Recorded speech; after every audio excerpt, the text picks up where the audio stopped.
Halo bosku, kali ini aku apene ndaki ke Gunung Buta.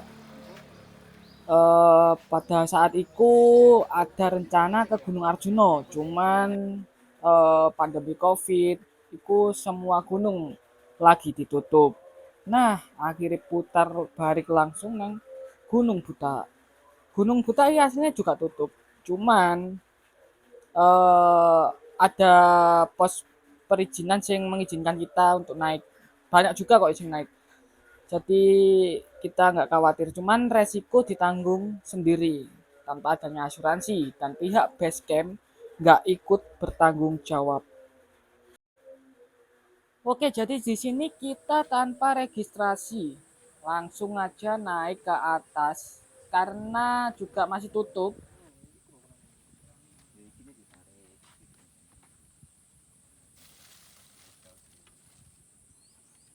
Nah, sembari menunggu teman-teman yang ada di bawah, kita packing ulang biar tidak ada yang ketinggalan dan se-safety mungkin untuk melakukan trekking.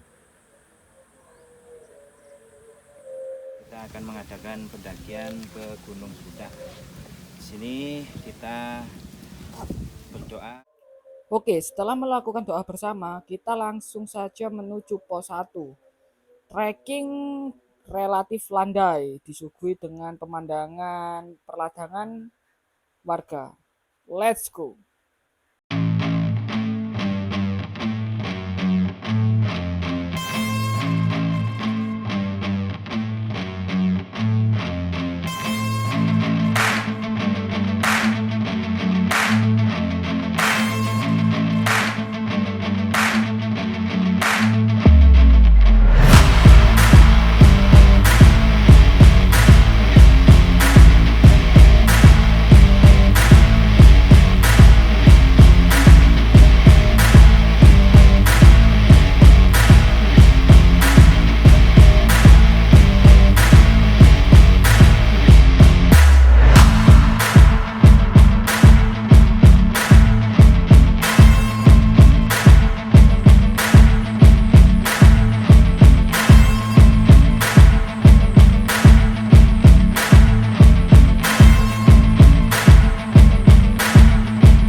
Alhamdulillah bosku sudah sampai pos 1. Pos 1 gunung bukan tempat sampah, tapi sampahnya banyak sekali. Jadi jangan dulangi broku, bosku. Ini di pos 1 terdapat warung, cuman warungnya lagi tutup soalnya masa pandemi dan pendakian belum juga dibuka. Tapi kita aja yang nakal, masih melanjutkan perjalanan. Dan ini rombongan kami. Masih makan-makan, mengisi tenaga untuk melanjutkan perjalanan selanjutnya. Dari sini kita lihat pemandangan pos 1. Nah, di situ ada warung yang baru saja dibangun. Itu bakalan enak banget sih buat istirahat.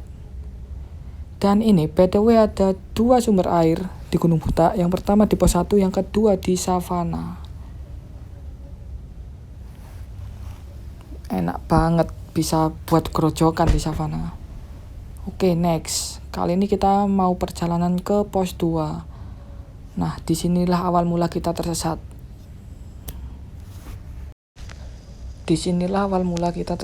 Setelah menuju pos 2, sebuah persimpangan itu harusnya belok kanan arah tanjakan PHP atau jalur resmi ya. Dan ada sedikit jalur lurus. Kita ambil jalur lurus. Karena dulu juga pernah lewat situ, jalur lurus dan memotong jalan. Itu tembusnya di atasnya tanjakan PHP. Tapi alhasil jalur lama yang nembus atas jalur PHP itu sudah tutup. Kita berpikiran meneruskan perjalanan karena yakin jalur itu langsung nembus pos 2. Di sini kita mulai sudah bingung karena sudah sangat lama melakukan perjalanan, tapi semakin menanjak dan menanjak. Saat itu juga kami sudah mulai berpikiran bahwa kita sudah jauh dari jalur resmi, tidak mendapatkan tembusan ke arah PHP, tapi jalan masih terlihat jelas, trekking masih terlihat jelas. Lama kelamaan tapi semakin tertutup, vegetasi semakin tertutup, dan pada akhirnya kita sudah di tepi arah kiri. Nah, kiri itu sudah jurang dan saya sudah berfirasat kalau ini sudah tersesat. Soalnya pos 2 itu setara dengan Gunung Panderman. Saat itu di sini sudah tidak ada jalan lagi, kita nggak tahu mau kemana. Harusnya orang kesasar itu kembali ke tujuan awal ketika kita tersesat. Tapi kita juga tengil sih mau meneruskan perjalanan. Udah nggak ada jalan sama sekali. Nah, nggak tahu harus kemana, tapi area masih terbuka, kita terobos saja itu, masuk ke dalam hutan, tanpa adanya jalan satupun. Tapi vegetasi masih terbuka, kita masih langsung saja menerobos dengan logika untuk maju. Karena tidak ada pilihan lain. Kembali juga sudah sangat jauh maksud saya. Dan akhirnya kita menemukan sungai di sisi lain Gunung Butak. Sangat seger sekali. Dan kita mengambil perbekalan air di situ. Kita istirahat dan memikirkan ke depannya. Di sini kita sudah tak ada lagi menemukan jalan, sudah tutup. Hanya aliran sungai kecil dan sedikit bangunan cor yang kita temukan di sisi lain Gunung Butak. Akhirnya, kita mengisi stamina untuk sedikit makan siang sembari memikirkan rencana setelah ini. Untuk sebuah prediksi ini kita di jalur merah melewati satu bukit. Garis hijau itu jalur resmi ya, diibaratkan jalur resmi, merah jalur kudu. Kita tersesat di jalur merah, sangat-sangat jauh sih, lumayan. Karena saat kita mencari jalan tidak sempat mengambil video, jadi kita hanya bisa bercerita ya. Saking lebatnya hutan saat itu, nggak bisa ngerekam sama sekali.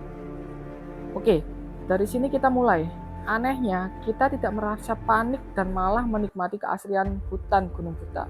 Enak banget rasanya, masih adem banget dan suara-suara kicauan burung dan lain-lain.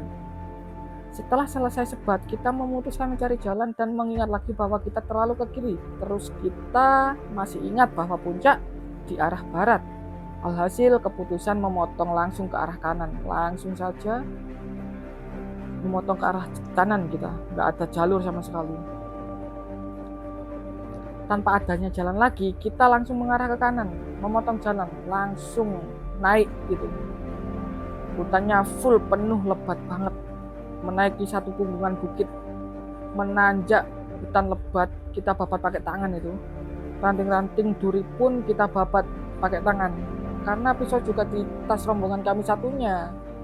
Tangan kita banyak goresan dan darah karena tumbuhan berduri. Perjalanan sangat menanjak. Hutan sangat lebat dan semakin lebat banget. Tanah yang kita tanjaki juga sangat empuk sekali. Sekali menginjakkan kaki ke tanah mesti longsor. Kayak gimana gitu. Nggak enak banget. Seperti tanpa pernah dijamah seseorang lah. Kita terus berjalan pelan sembari membuka jalan yang ditutup dengan hutan sangat lebat. Setelah itu, saking lebatnya hutan, kami tidak bisa maju ke depan. Udah mentok banget, rapat banget hutannya. Hal yang mustahil dibabat oleh tangan. Alhasil kita belok ke kiri lagi, tapi sedikit serong ke kanan. Dengan sekuat tenaga, kami menyingkirkan batang-batang pepohonan yang semakin besar. Kita sedikit serong ke kanan karena tahu kita harus ke kanan dan ke kanan, ke arah barat. Kami terus maju ke arah kiri terus. Waktu sudah menunjukkan pukul 3 sore. Kami masih belum menemukan jalan dan terus-menerus membabat hutan yang rapat. Itu rapat banget. Tiba-tiba kaki saya kram hebat. Rasanya tuh gila. Kram banget. Saya langsung bersandar dan duduk di situ. Kaki saya kramnya tak seperti biasanya gitu loh. Ini lebih parah. Di bawah paha, di atas dengkul. Bisa-bisanya seperti ada dengkul lagi di atas dengkul. Kram besar. Kayak gimana gitu. Wah, nggak tahu lagi harus gimana. Aku meluruskan kaki, memutuskan berhenti sejenak di situ untuk memikirkan lagi gimana kelanjutannya.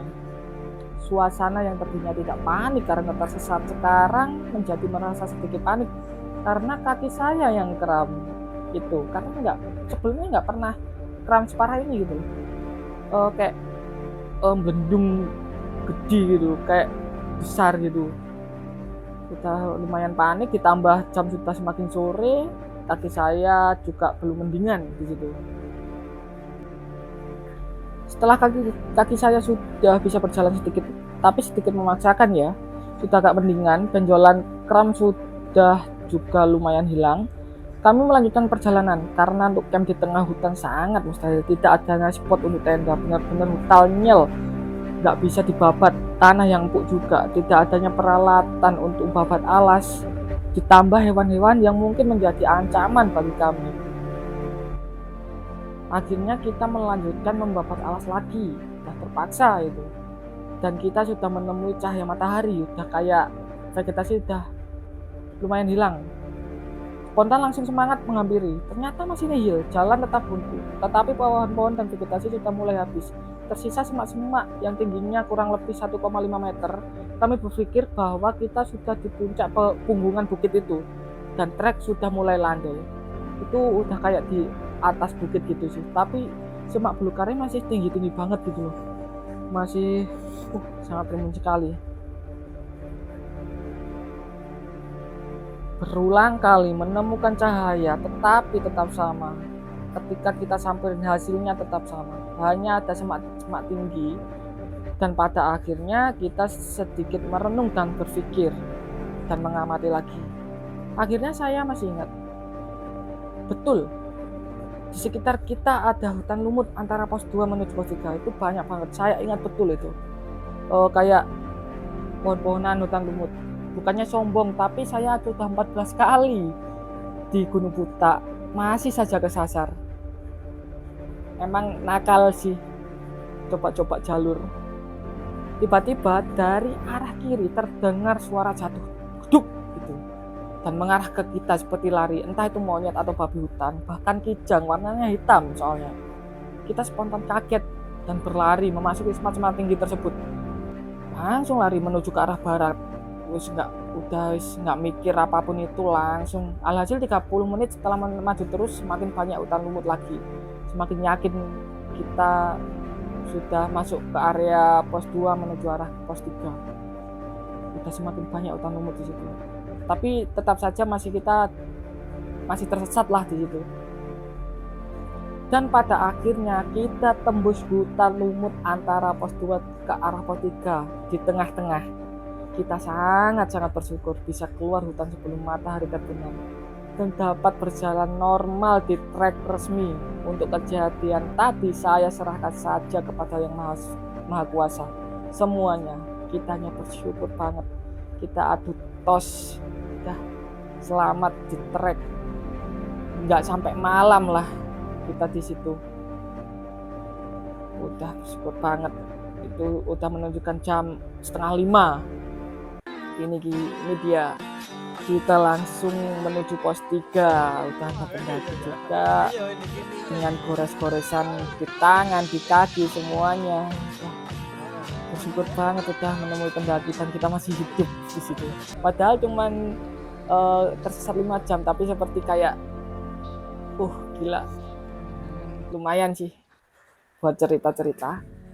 Nah, ini perjalanan menuju pos 4, menuju Sabana. Trekking mulai menanjak, menguras tenaga. Relatif nanjak sih arah pos 4 ini.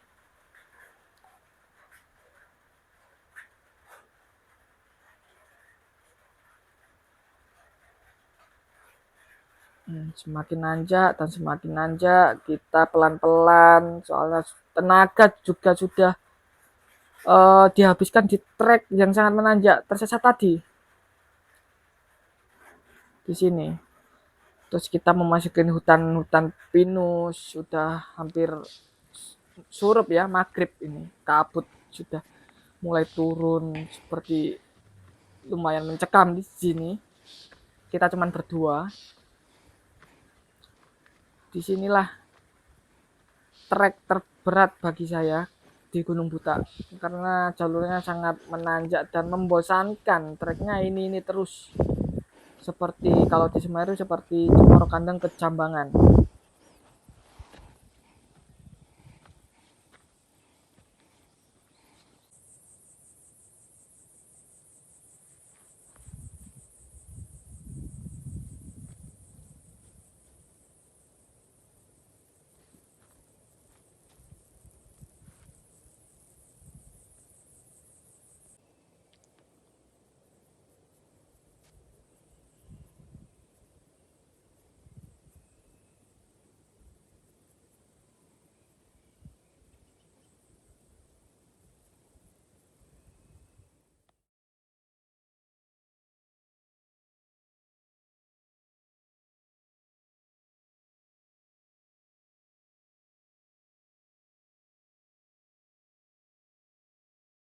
Di antaranya tadi ada yang ketinggalan rombongan.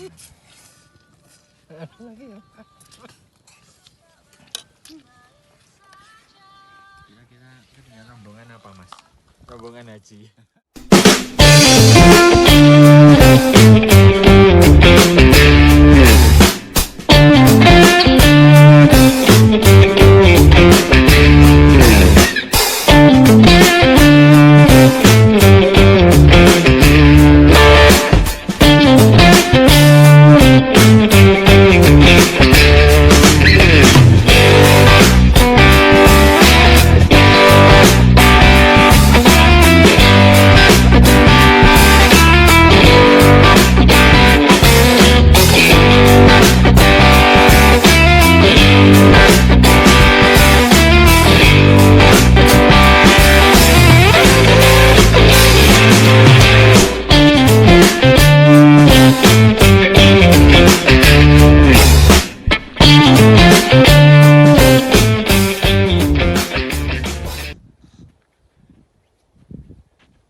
Estimasi waktu dari Sabana ke puncak itu sekitar 30 menit sampai 1 jam, tergantung fisik kita masing-masing. Jadi bisa berbeda-beda ya, cuman deket kok. Cuman treknya terlalu menanjak dan lumayan ekstrim, banyak bebatu-batuan di atas.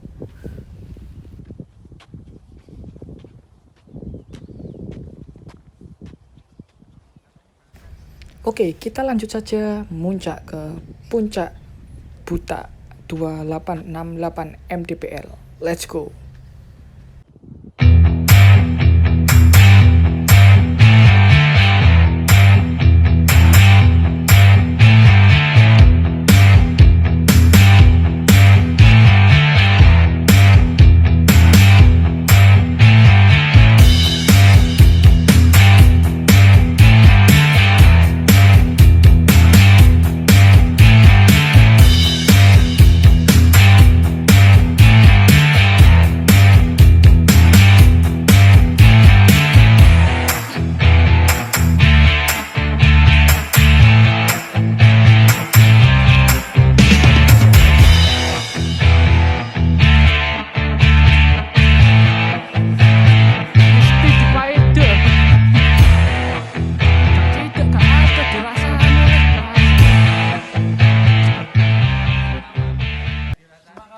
Wah, khawatir berdoa bersama.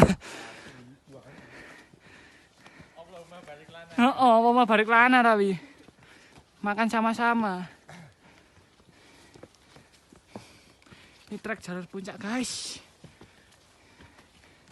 Jalan puncak, jalan puncak. Gak pakai sepatu.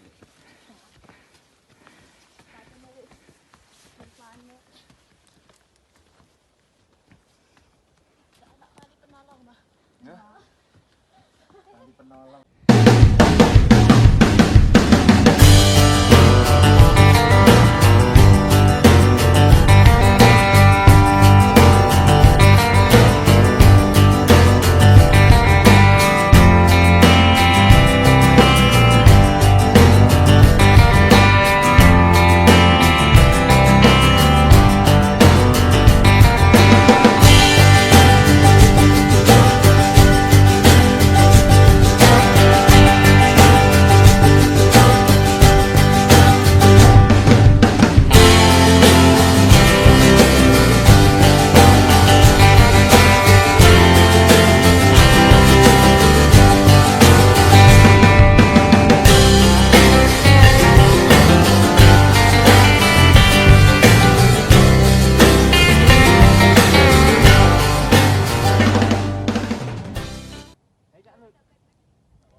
Ya, ya guys ya.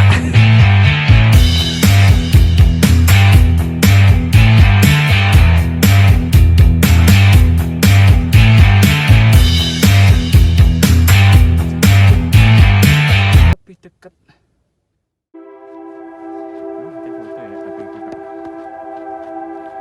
Puncak Gunung Buta.